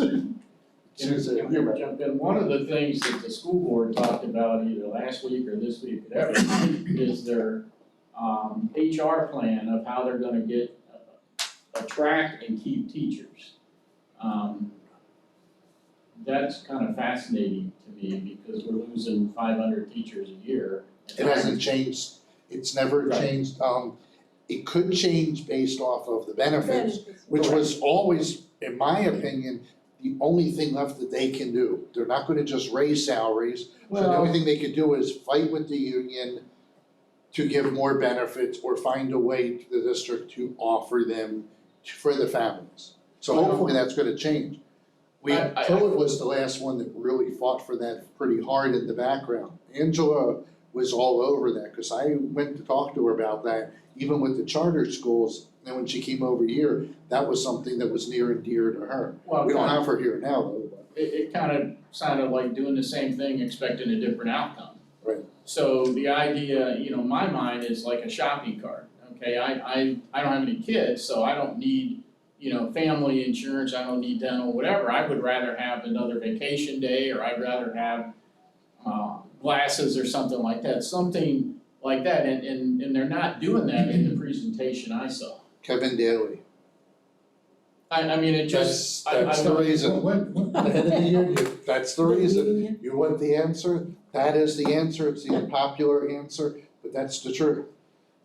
They had the people, we had the union rep in here, trust me, I was all over them. And my feeling on it was, they brought people to the table that didn't have children in the system, teachers. Those were the representatives sitting next to Kevin at those negotiations. The people that have the families and the kids were not being represented there. And basically for 8 years, that was the fight that I kept seeing. And when you talk to the teachers, and if you try to join some of the forums online, you'll see it breaks down to money, but it really breaks down to, are these single mothers and fathers, or even mothers and fathers working the system, able to get insurance for their kids and not have to go on Florida Kids Care or Medicaid? And it's a problem, and that's one of the reasons why every year that's been something that needed to be addressed. With the change, we're gonna find out this summer if that change made that big of a difference. It should make Alright, so maybe in some, the fall sometime, Yeah, we'll talk it some more should. benefits, cause it should make a difference. even tuition reimbursements to get your master's degree or forgiving some They student were loan debt. offering, the district was offering classes to the teachers towards degrees at one point. I know some of the schools had classes at night, there were different things they were offering even at the Sure. colleges and all. But the main thing I kept seeing was, it broke down to finances, which was wages, and then can they cover their kids? And if the kids got sick, Yeah, the teacher left the district to go get a job anywhere else that either paid more or had the benefits. Do we know, what is the timeline on the schedule for the RFP for benefits and insurance proposals? I was gonna tell you all, so I've been, Jade is on, or Ms. Fleming is on. She is having difficulties with her audio, so she's not gonna be able to give her report. That's why I didn't know she was on. Yes, she's having difficulty, but she did ask me to make sure that I let you all know about the insurance and stuff, so you all know about the families that are being covered. The district is increasing the board's contribution for everybody else as well, so that there'll be no out-of-pocket for employees. The other thing is that there was a presentation done by Insurance and Benefits to the board, I believe it was last month, at the end of the month or something. And they are going out for a, I don't know, IT or whatever they call it. RFQ or whatever it is. Yeah, to outside to do, they're doing two, they're doing one if we were to keep with our third-party administrator like we are now, and outside if we were to go to a fully insured plan. So I just wanna let you all know that they are on the docket now to do that. That was one of your requests, that was your actually, Over and over again. motions, a couple, yeah. So that is on the timeline now to do that, so I wanna let you know that that request of yours has been heard and has been fulfilled. Good. But can it's she really just put important. her something up, or whatever she was gonna talk to us about in an email and you send it out for us? Yes, So- it's what she wanted to make sure that you knew Okay. about, so. So in June, the budget needs to be approved temporary or a rough budget by the end of June, before the 1 July. So maybe the June is actually the If we final go over budget. if we go over the budget, we have the person in charge of the budget here. So she should be able to answer other than anything that's confidential information. Yeah, but what's gonna be decided in March is gonna look a whole lot different by June. And it'll be changed by September. Well, yeah, but they don't approve the final budget till November or December sometime, so. Yeah, so in March, so the departments, we don't put out school allocations till the end of March. March 31st, the school allocations, that's when that goes out. Departments are just starting their process. We just actually opened the system up yesterday for them to start inputting their request. It still has a review that, by their chiefs that have to go through, so we won't even see that in my office, until the end of March as well. Even the requests that are coming in for everybody, so. So we push and do the debt management in March instead of the budget, do the budget then In May, May? Does that make sense to you, Kelly? Yeah, we can move things around. Anybody have a problem with that, or does everybody agree with That's a that? great idea. Because March is, I mean, that could be really good on the debt management. We have enough financial people in this room that should be able to potentially come up with the cost savings. That's all, I'd love to make a couple motions. Before the budget meeting. Yes, so please make sure everybody Read the attends next budget. month. So I have, Motions. March, we're switching to debt, and Yes. May is budget. Is that Yes. what I'm hearing? Okay. And then since the benefits, you all had said before that you went in to have benefits come back, I think that was to figure out where we were in the process and what was happening. So would you like to hold off on benefits until after that stuff has gone out? Yeah, at this point. so maybe that's the. Transportation over the summer then, to see where he's at? Yes, oh, maybe so? Or does somebody have a better idea? Well, personally, I would like to see some metrics. Okay, we have 500 bus drivers today, we're 300 short. We have 200 people that sit in the bus because they have to, the age or whatever they are. We're, 100 people short. With proximity, we project we're gonna have 500 and we're only gonna be 100 short, and then just keep watching that over time. And then the savings the same way, that's, to me, if you don't measure it, you don't know if you're achieving What success. about if we try it in transportation for August, because school will have started, it'll be the third Wednesday in August. Yep. It'll be the final meeting of this committee.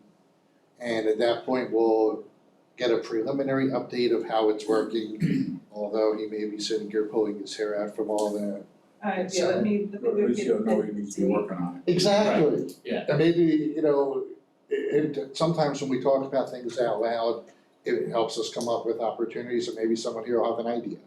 For So August. can I just point out, school starts August 10th, our meeting is August 16th. He's still gonna be in. He's gonna be freaking out, it's the perfect time to see him.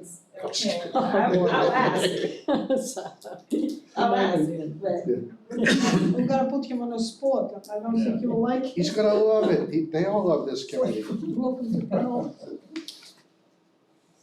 The only one that doesn't like this committee is benefits.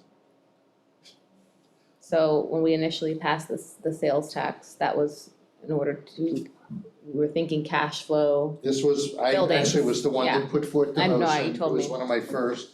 Kelly, we were given a presentation, we were short 550 million. We needed to look at ways to cover this debt for these schools and what was coming up.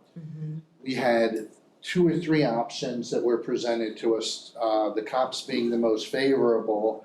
If you're looking just to borrow the money, if you were looking for a serious explanation, a serious way to put a dent in the 550 million, the only thing, every time I did the math, I could come up with was we needed to eliminate the debt and not take on more debt and just sit here and make payments. So the half-cent sales tax was originally approved by this committee for 5 years, half cent was the max we could go.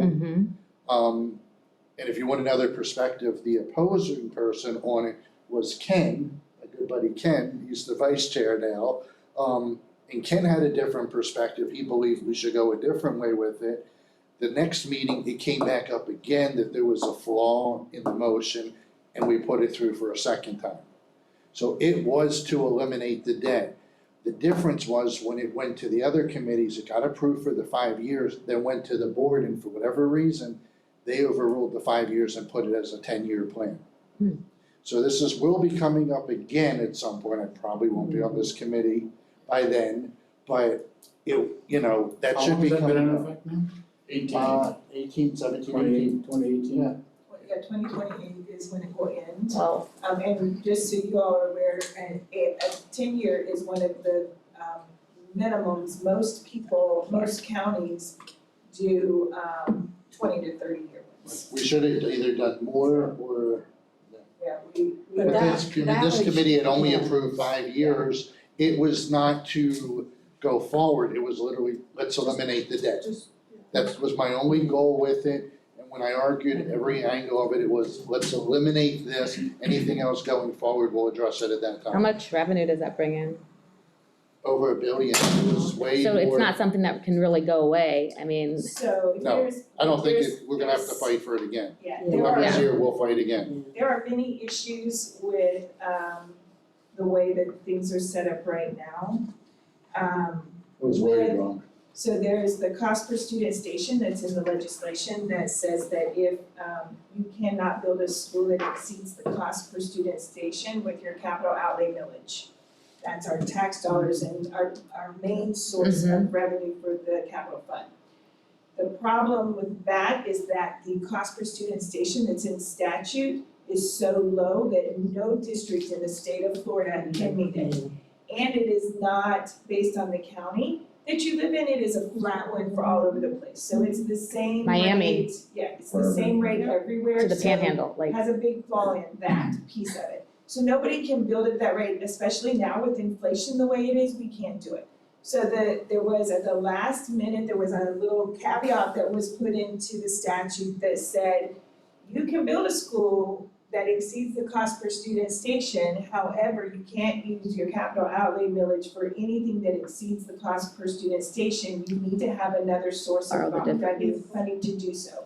That's same thing. Sales tax is our source of funding to do that. So if that ends and the legislation isn't changed, we will not be able to build schools in Lee County. wow, so thank you for clarifying that, Yes. because my understanding was that it was an issue with or paying it off for cash versus financing it. No, it's an issue that the construction couldn't even occur because if the cost goes beyond that, and what about with rising rates? And I know that the Fed may reverse that and soften, with inflation coming It down. looks like it's happening right Yes. now, at least with mortgage Well, rates. So I don't know, we'll see, we're But going out.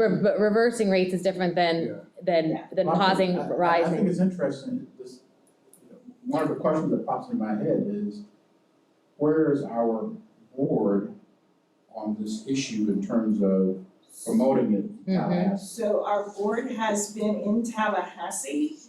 It's very Where is that on the strong. priority list? I mean, That is I know there's the- multiple things, but where is that on the One priority list? of their big priorities was increasing that cost per student Good. station amount to an amount that districts can build schools in. So that has been one of their priorities, they have been up there, they have been very vocal. So this board has really been up there and been trying to make change happen. So I'm hoping that it will.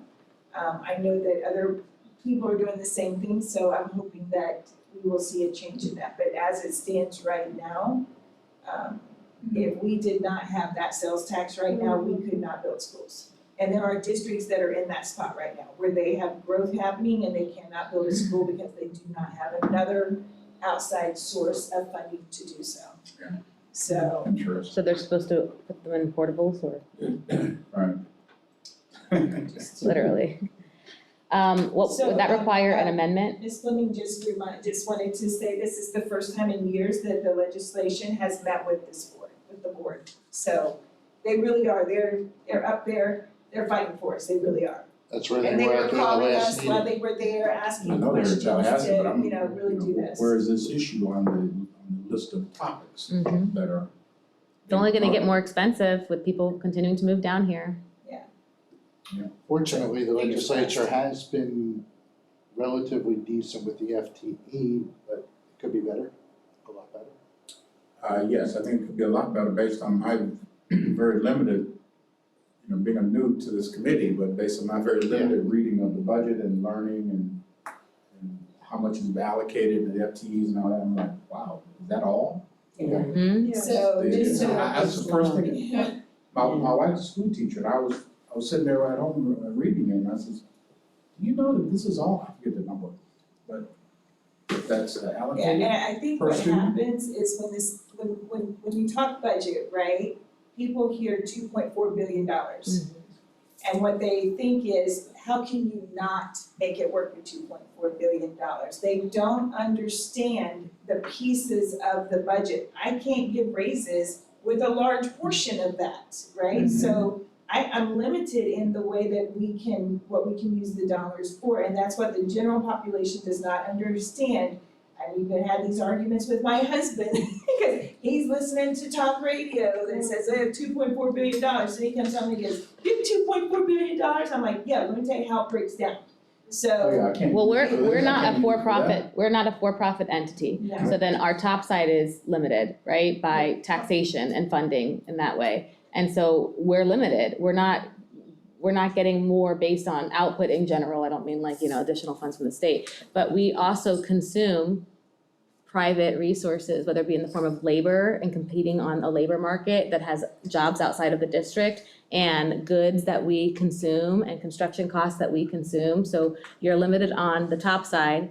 We're not a business, we can't raise our prices, right, and tell the state we want more. Like, it's gotta come from somewhere, it's gotta come from taxation. I mean, there's no efficiencies to be done. But there was a lot of, when I first came on, there was a lot of unnecessary spending. What I mean by that was you had 2 superintendents on the payroll, because one was let go. There was 2 or 3 of them at one point that were all on payroll at Oh. the same time, and we had already got rid of 1 or 2 of them. It was Wow, something crazy, and I was like. what year was something that? Well, Like we were 2015. Were they In the middle of transitioning transition. perhaps, We- like we training? had They fired a guy. We had a contract buyout that we were doing, Okay. for a superintendent that was, left the position. And so at the same time, we had a new, because you have to have a superintendent, so we were doing a buyout and had a new superintendent at the same time. Couple of things I wanna do, first of all, you asked the amount of sales tax, we're estimating $108 million this year is what we would be getting in sales tax, so. 108 million. Ms. Fleming wanted me to also speak to you all about where we are with the taxes right now because of the hurricane. The way that, I'm sure you all know, the school district gets their taxes through their main funding through the Florida Education Finance Program. It's an equalized program so that all school districts get the same amount per student.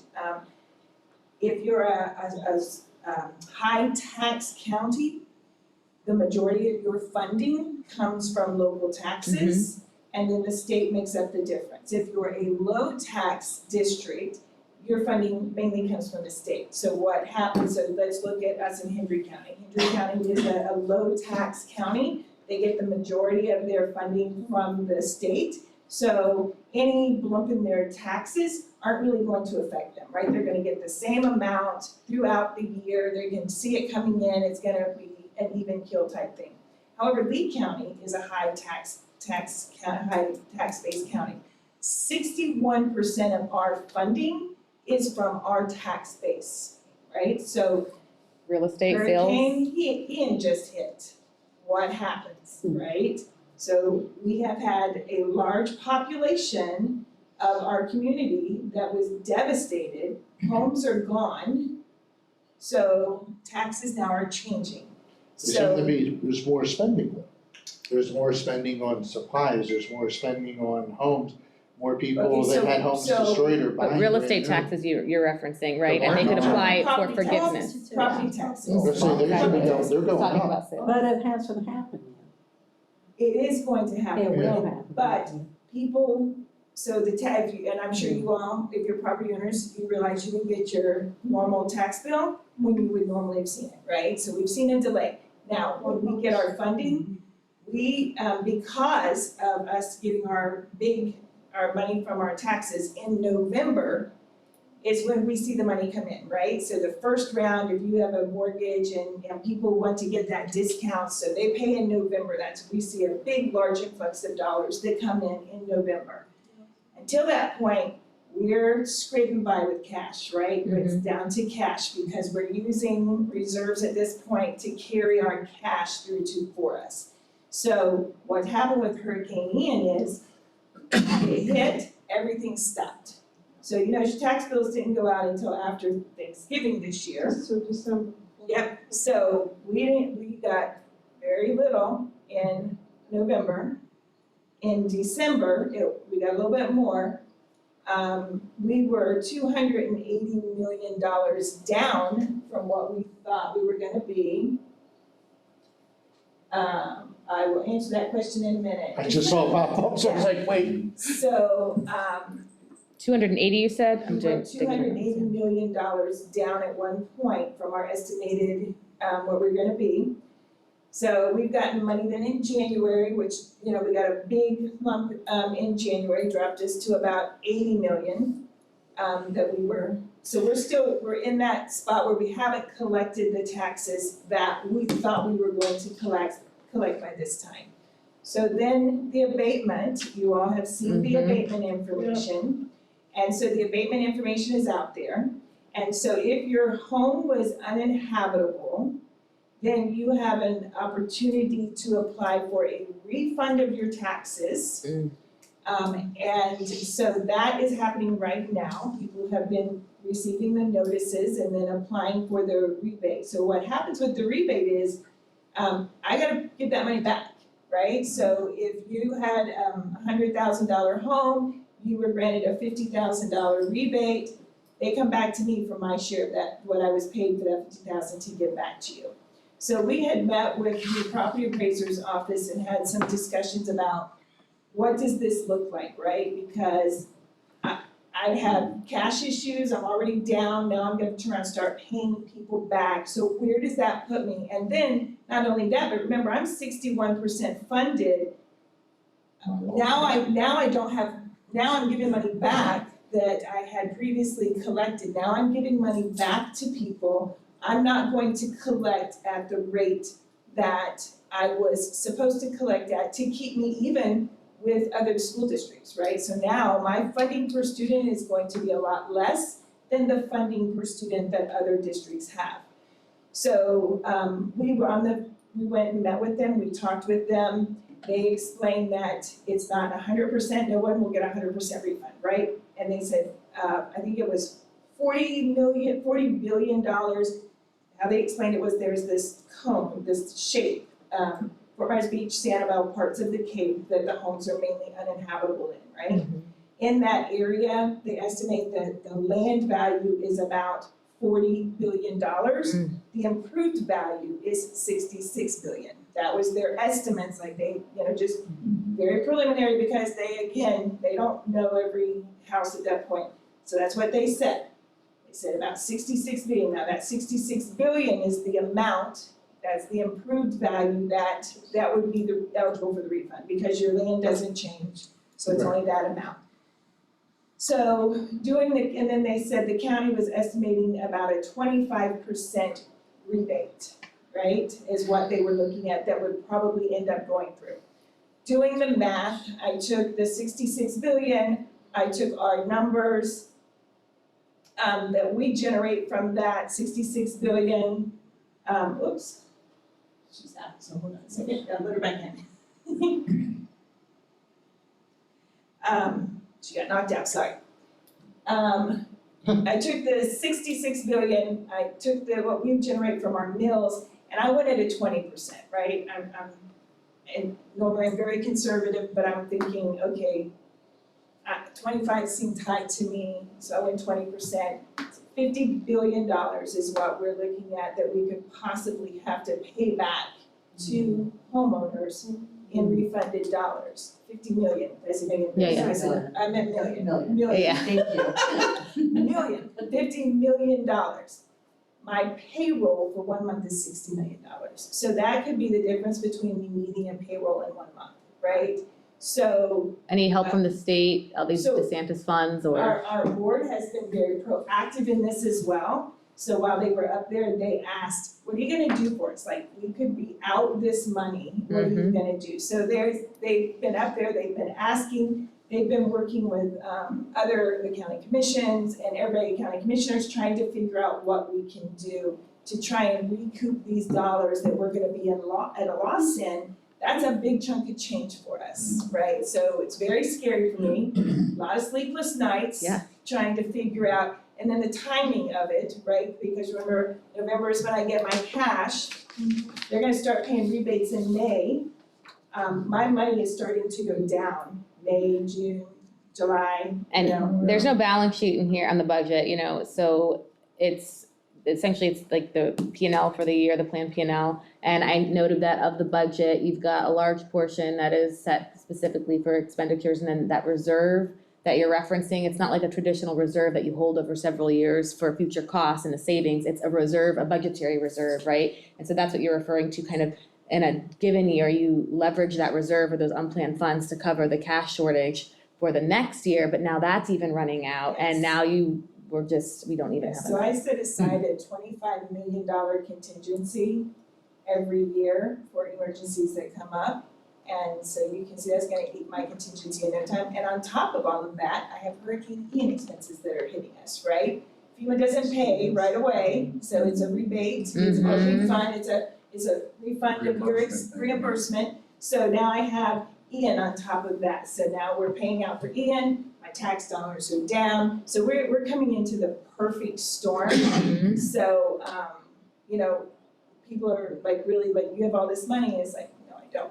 And the school system is actually self-insured, isn't it? We are self-insured for our health, insurance and workers' comp. We do have our insurance, we work through Johns Eastern, but we have outside property insurance companies. So the loss of the schools, the three major ones, I guess,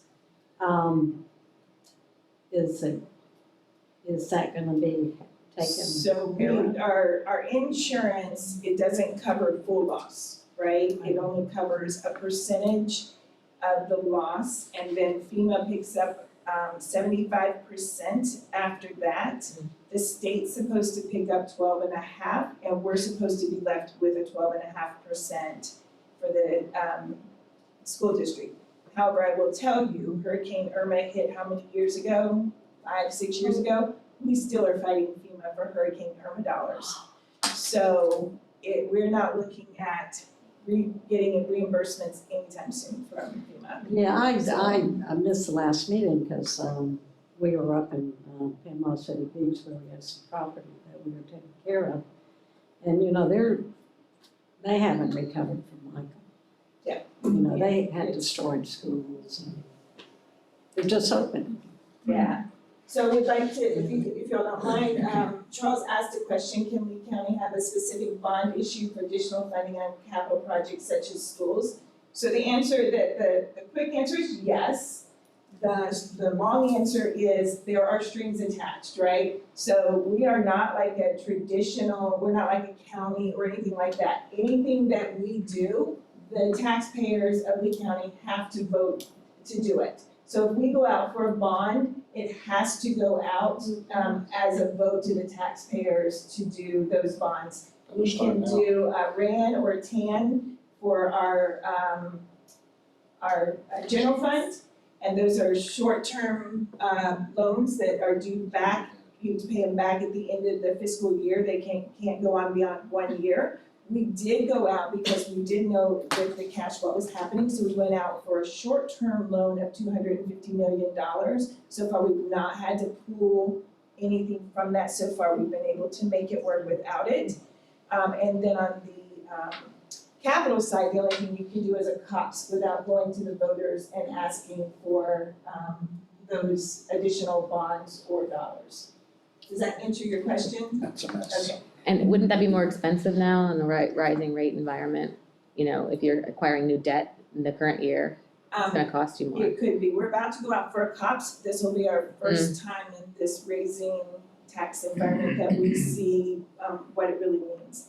And then my other concern is at the same time that we're going out for this COPS, we have Hurricane Ian expenses and these tax issues that are hanging over us, which could be an issue for us when we go out for it. So, Ooh, raise the risk profile. Yeah. Yikes, so and that's something. insurance costs are another financial impact. If we do have some private insurance, it sounds like, I would imagine those are gonna. They have catastrophic. Vehicle and, yeah. So our insurance, they're looking at, we will probably see a $10 million increase in our property insurance costs for next year.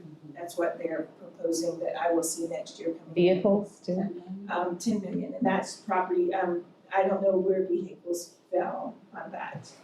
That they flabbergasted. I'd expect them all to go up. Yeah. With all the Yes. claims. Well, I've heard vehicles are just doubling for even individuals. It's just awful. So we've got the perfect I can't storm afford coming to at double. us, so, 50 a month. it's Oh, gonna that be an was so interesting year. I'm praying to hit the lottery, so. You wanna retire already? Yes, I'm ready Put you to. another 10 years of this. I have 3 years and 3 months before I actually retire, but Do you have projections as to like how long until you run into trouble unless something changes, unless a needle moves in a certain direction, you know, how long until we become? so it all depends on, there's so many moving parts to it. So when do the major Hurricane Ian, because right now what we've been paying on Hurricane Ian has been the pre-stuff, right, the cleanup, the stuff like that. Now we're starting to get into our major fixes, and that's where the big dollars are gonna come from. And so it all depends on timing of when all of that hits and where our cash is at the time, because people think, they look at a budget and they think, you got all this money. This is just a budget, it's my best guess at what's coming. And who could guess a hurricane would hit, and a category 4 hurricane hit us? It was a and- 5. It was a 5. Yeah. That's what Dr. Grenier keeps moving it up to a 5, so. Yeah, there's just no question. Yeah. No, it was a 5. It was slow 5. Yeah. Yes, That's what killed us. Like 18 hours. In the dark and 8 hours, scary. yeah, I'm a Cape. yeah. At solar, I was the 0.01% that had power again. Really? Even I had without the power back? in Georgia when I The left. battery backup. I don't Oh, think- yeah, so because you had the battery I told them all, they didn't know backup. what they were talking about, and I did, and I was right. I was embarrassed to tell people, I was talking to people who was suffering so bad, I was embarrassed to tell them, I never lost power. Are you out like East or Bonita and? Gateway area. Mm-hmm. I had people, we were I have friends in advertising on Gateway. Facebook, I was- free I was showers at our embarrassed to tell house people. and hot Yeah. meals every day of the week. We did it for 2.5 weeks, we supplied anyone that showed up with free hot showers, purified water, I mean, this Whatever is they basic needs, like laundry. the loss of revenue for our county for education, these are basic needs. This is to just keep society functioning at the status quo. So if But there their are, cleanup if there are fund was reserve, bad. if there are Even helping surpluses in the state, or there's money in the governor's wife's fund or wherever that's available, then we should probably petition for some of those resources because we were the most severely impacted Yes. county. And we need to function at status quo, like that is what those resources are for. And I'm not asking for more, I'm just asking for what you said I could have. Yeah. That's all I'm asking for, just give me what you told me I could have. How long until there's trouble, would you say, if nothing changes?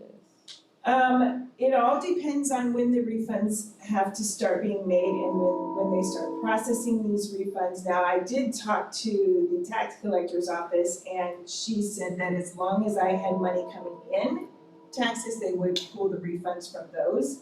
And if there was no money coming in to cover them, then they would sit with a negative that would carry over until funds come in. So, it all, You're full with what you have now.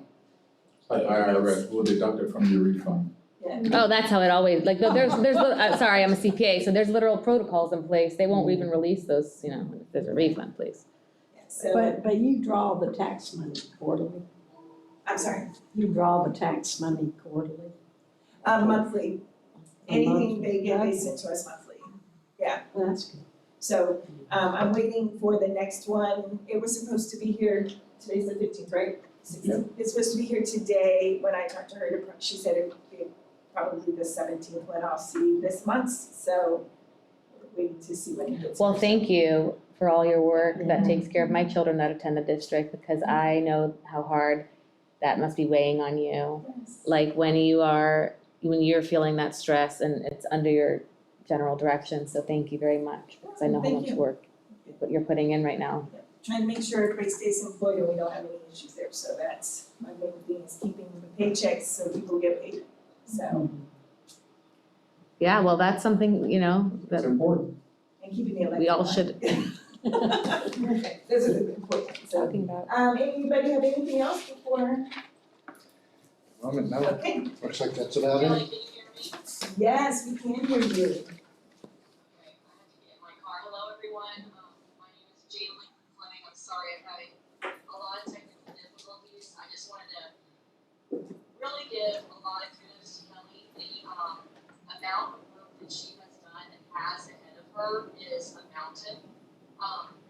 And it's incredibly important that we continue to communicate with one another, with staff, with and with the community, because our biggest goal here is to make sure that we're using tax dollars in the most conservative way possible to make sure, like what Kelly just said at the end, is the most important thing to myself as a board member, besides students and education and safety, is to be able to keep staff. So I just wanted to say thank you to Kelly for all the hard work that she's done, and thank you all for being patient with me on this call today. Thank you very much, yeah. You definitely have had problems with it, we've been watching you pop in and out with your problems, so. But thank you, and I wanna say, personally, I wanna say welcome to our committee. I'm looking forward to having you as our liaisons on the committee. So. Okay.